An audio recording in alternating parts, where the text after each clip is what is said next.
Welcome to the crew. It is I, your boy, Kenyatta, aka Patchlocke, joining you today to talk about another Pokemon Sword and Shield video. If you like this cup of tea, we got plenty of more content like this coming. So if you're not already subscribed, please do. On to the topic today. We're going to speak about the items and features video that Pokemon released on November 6, 2019. We're dealing with mints as a new feature. Mints are the solution to the dilemma of wanting to use like the in-game team that you've cultivated, that you've spent this entire journey with, and translating them into the competitive environment. Finally, here's your answer. These mints are items that will change the way your stat grows. So they influence stat growth. Say you have a hasty nature, that will lower physical defense and make speed grow faster. Well, if you had, say, a jolly mint, that would instead slow down the growth of your special attack and still keep your speed growing strong. Now, what I like about this is it doesn't change the nature, so I'm wondering if you can use the mints to compound upon the nature bonuses and decreases. Say you have, go back to my previous example, a hasty natured Pokemon, and you wanted it to be it was going to be designed to be a physical attacker at first. So say if you had a naughty natured Pokemon, that increases their physical attacks growth speed and decreases the speed of growth of your special defense. And say if you want to make it a mixed attacker, you could hypothetically give it something like a naive mint, which still decreases the growth of special defense, but now increases the growth of speed.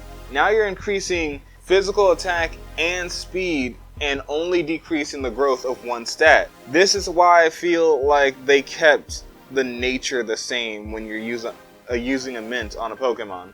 And when it comes to special supplements, normally for the past 7 generations, we have had supplements like iron, calcium, protein. These give EVs to whatever stat they, apply to. Like iron applies to physical defense, protein applies to physical attack, and calcium applies to special attack.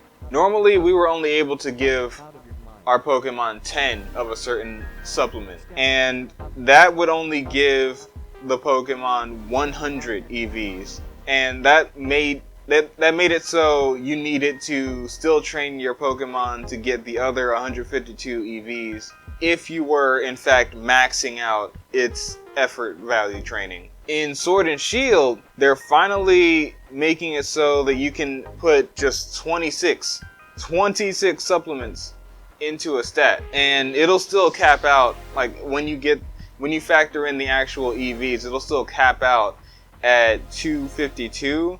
So yeah, I think this is a healthy addition to the game. I think all of these items and features are a healthy addition to the game, honestly.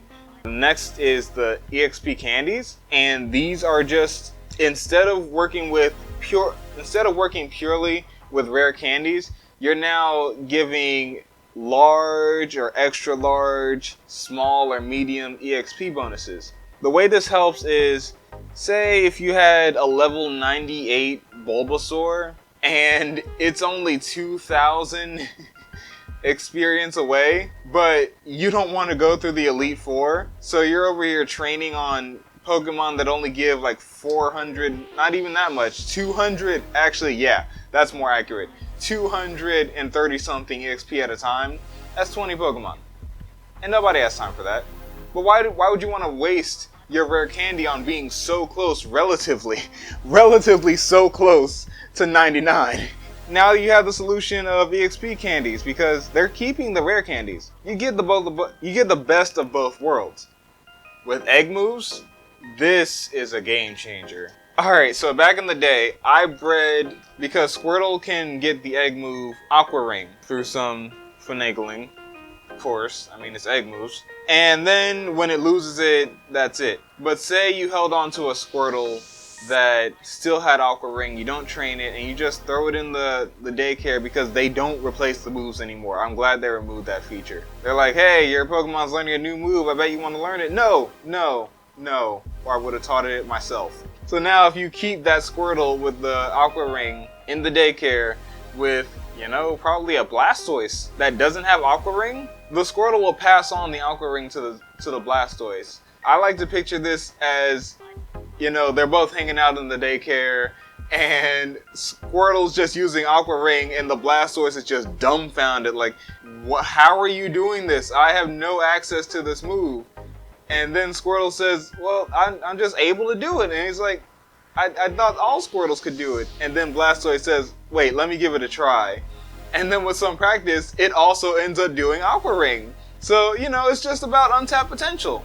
And I appreciate that. Because I'm pretty sure you don't have to have a male, say a male Squirtle and a female Blastoise. They can both be the same sex. They're just learning from each other, sharing their wisdom. You know, this 98-year-old Squirtle and this 50-year-old Blastoise. That'll be it for today. It has been I, Patchlocke. Thanks for joining me. I'll see you next time. Thanks for watching until the end. If you liked the video, hit that like button and share it with someone you think would like it too. We'd appreciate it. And if you haven't already, subscribe to our channel for more content like this. We upload at least 2 videos a week, so definitely subscribe and hit that bell icon to stay up to date. You can also find us outside of YouTube. Until next time, catch you later.